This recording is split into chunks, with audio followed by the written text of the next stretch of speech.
여러분 안녕하십니까? 오늘은 4월 25일 날 레리 존슨과 국가두마 의원인 그룰료프 의원과의 인터뷰를 소개해 드리겠습니다. 그룰료프 의원이 레리 존슨에게 묻고 있습니다. 유럽은 최근에 군사적 전환기에 들어갔다고 하는데 당신 생각은 어떠냐? 유럽이 주장하는 무장화와 경제 군사화에 대한 경계선은 어디에 있는가? 그리고 전쟁 여론 조성과 이에 대한 법제화는 유럽에서 어떻게 진행되고 있는가? 유럽의 유권자들은 군비 지출 관련해서 선거에 어떠한 입장을 가지고 있는가? 라고 묻고 있습니다. 그러자 레리 존슨이 말하고 있습니다. 유럽은 미안하지만 사나운 지저대는 작은 강아지에 불과하다. 항상 시끄럽게 지저대는 입에 재갈을 물리지 않는 그런 강아지들과 같다. 애완동물로 보기에는 구차는 짜증나는 그러한 작은 강아지에 불과하다라고 말하고 있습니다. 그러면서 계속해서 레리 존슨은 말하고 있습니다.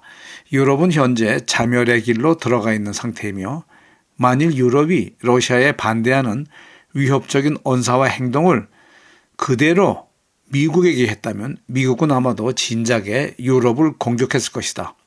왜냐하면 그들의 러시아에 대한 적대적인 행동은 적대적인 것 이상으로 매우 가혹하였다.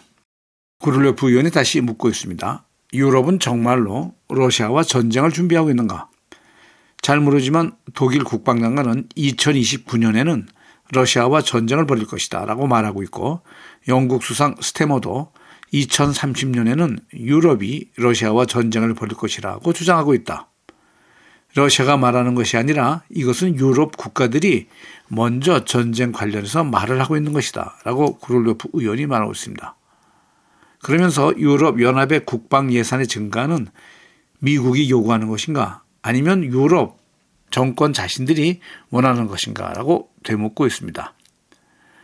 그러자 레리 존슨이 다시 말하고 있습니다. 그것은 애초에 러시아의 위협이 되지 않는다.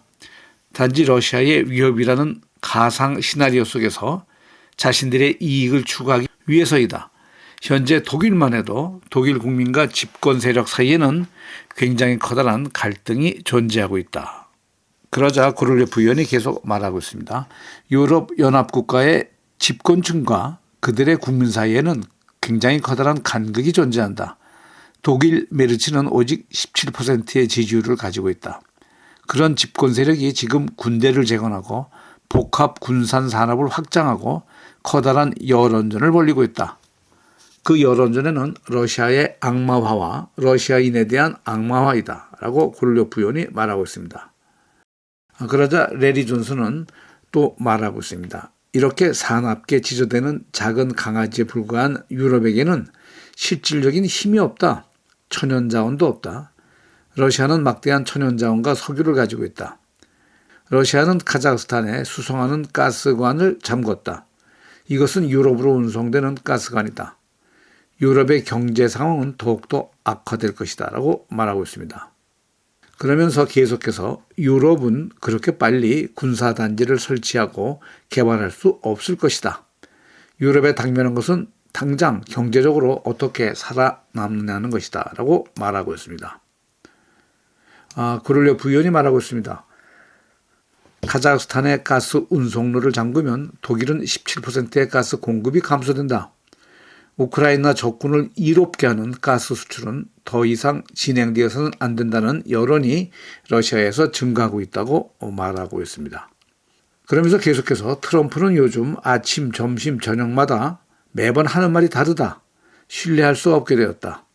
특히 앵커리지 회담에서 러시아와 합의된 내용들에 대해서 트럼프의 진정성이 의심되고 있다. 이번 이란 사태만 보아도 그가 말하는 것이 어떤 것이 사실이고 무엇이 사실이 아닌지 알아내기가 정말 어렵다. 앵커리지 합의 이후에 러시아를 속이는 것처럼 생각된다. 라고 그룰료프 의원이 말하고 있습니다.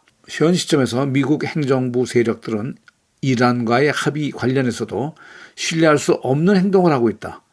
평화협상을 진행하는 와중에 국가 수반을 사살했다. 어떻게 그런 집단을 믿을 수 있는가?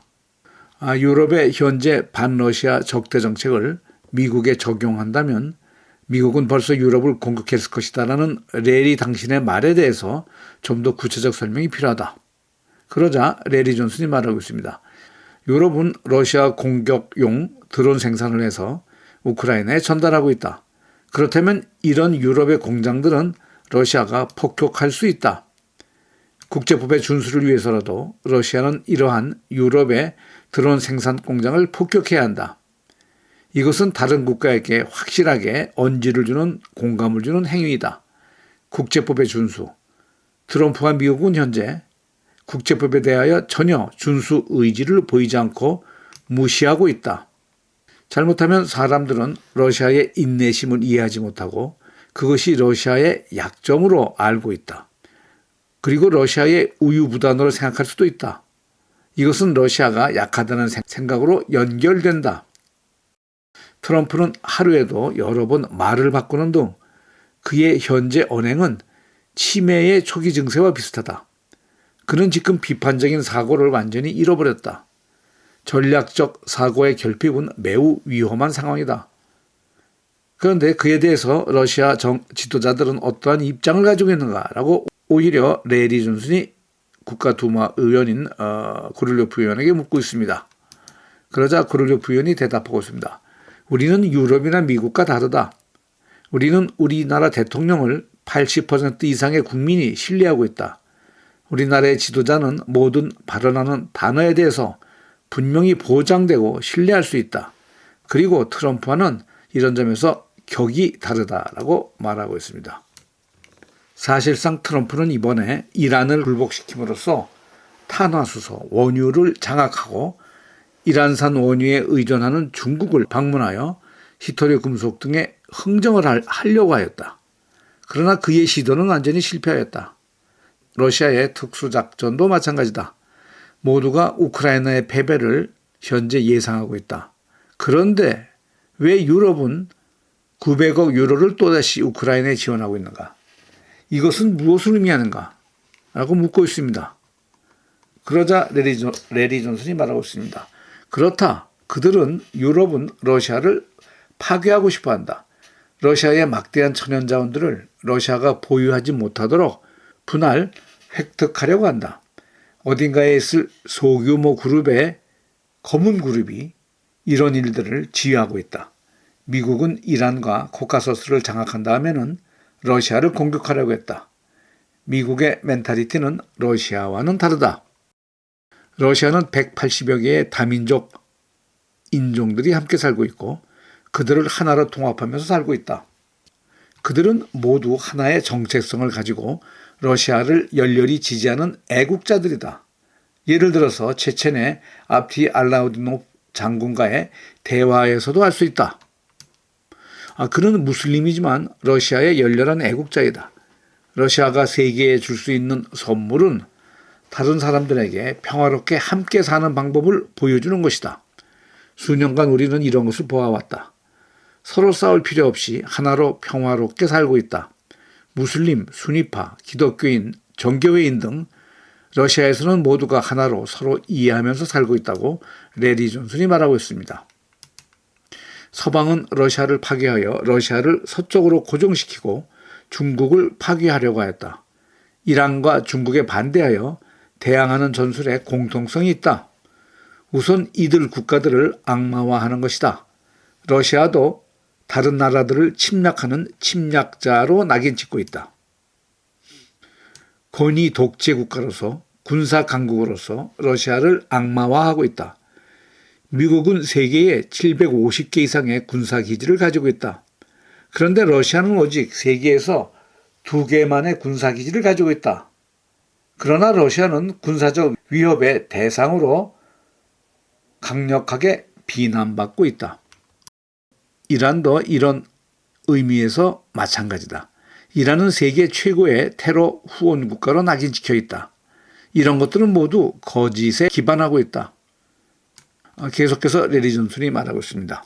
미국은 세계의 지배적인 경제 대국이다. 그리고 다른 나라들은 미국에 복종하도록 시스템화되어 있었다. 러시아의 특수작전이 시행되어 온 4년 동안에 러시아와 중국은 더 이상 미국에 복속되는 것을 거부하였다. 미국은 신뢰할 수 없는 파트너가 되었고 미국은 제국주의 국가가 되었다. 미국은 미국 이외의 국가와는 진정으로 동등한 파트너십을 구축하는 나라가 아니다. 미국이 구축하는 다른 나라들과의 파트너십이라는 것은 그들을 통제하는 것으로부터 시작된다. 미국이 이란을 싫어하는 주된 이유는 아마도 이란이 과거 1976년 이슬람 혁명 당시 미국 CIA가 구축한 당시의 이란 정권을 자주적으로 해체한 데서부터 시작되었다고 생각된다. 당시 이란은 소련이나 중국의 도움을 받지 않고 독자적으로 민중에 의해 CIA 정권을 타도하였다라고 레리 존슨은 말하고 있습니다. 오늘 방송을 마치겠습니다. 시청해주신 여러분 감사합니다.